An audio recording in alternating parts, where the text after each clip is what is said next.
So I've only got a few minutes left. I can't get into all the details. Works out kind of well anyway because I have not revealed all the details of this plan. And the only way all the details will be revealed about this plan is one of two scenarios. One, I'm killed or I'm in prison. I've already made detailed videos about it. It's in several places. And if I'm dead, well then I'll be speaking to you from the grave and I'll be explaining what I believe holds great promise for us to free ourselves from this madness, from this prison. The other way is, we had this very successful crowdfunding campaign, asked for 79 grand, and we got roughly 115 grand. So a lot of people out there who didn't even know of the plan, like the details of the plan, who gave. And love and respect to any of you who've given. It sounds like a lot of money, and it is. I'm blessed by that kind of support, but hey, it's 115 grand going against people who have an infinite supply of money and all the resources. So let's put it in context here. We have the money, so the second way is, I hope within 4 months or so that this plan will be launched in the right way, because it deserves to be launched in a very effective, compelling, packaged, branded, compelling way. It really does. It's not the kind of thing that you sit in front of a handy cam and explain. You have to do it right. People are conditioned by the packaging. The media is a perfect example of this. The product of the mass media is 100% stinky-ass bullshit. And they've got this stinky-ass bullshit, and they take it and they put it in this pretty little box, and they wrap it up so fucking nicely, and they put a nice little bow on the top, and they sprinkle it with fucking perfume, and they give it to you. And you take it, because it looks fucking lovely.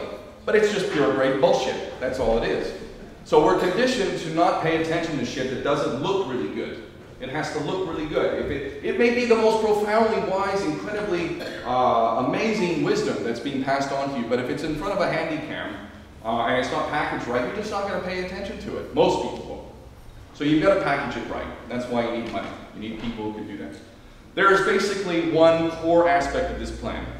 Forgive me for not revealing the whole thing, but I promise you, it's a good one. It's a very good one. And I chuckle inside because I know who has the power. We have the fucking power. Yeah. The powers that be have no power but that which we have given to them. So it is time for us to take that power back. At the core of this plan is one thing. You hear people say over and over, we must unite. How do we unite? There's hardly a subject that you will find universal agreement on. But I believe I have three things that we can agree on. And it's the core of a social contract.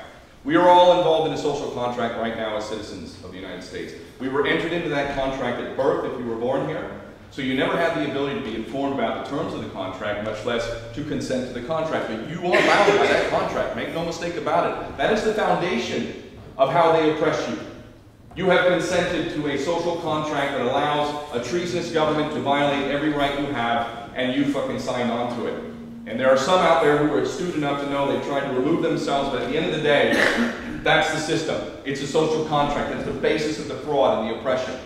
So I will be proposing a contract, a new social contract, only this contract is going to be amongst thinking people of the world who are going into this contract of their own free will and who will acknowledge the value of the contract. And there's three things in the contract. The first thing is, in the case of myself, I am a man, and I'm publicly, in writing, affirming my natural rights. I have natural rights. I have the right to life, freedom of expression, freedom of conscience, the right to self-defense. I have the right in this country to bear arms. I have the right to live as a free man, to live a dignified life. A natural right. Nobody in their right mind could object to that. I think we can agree on this.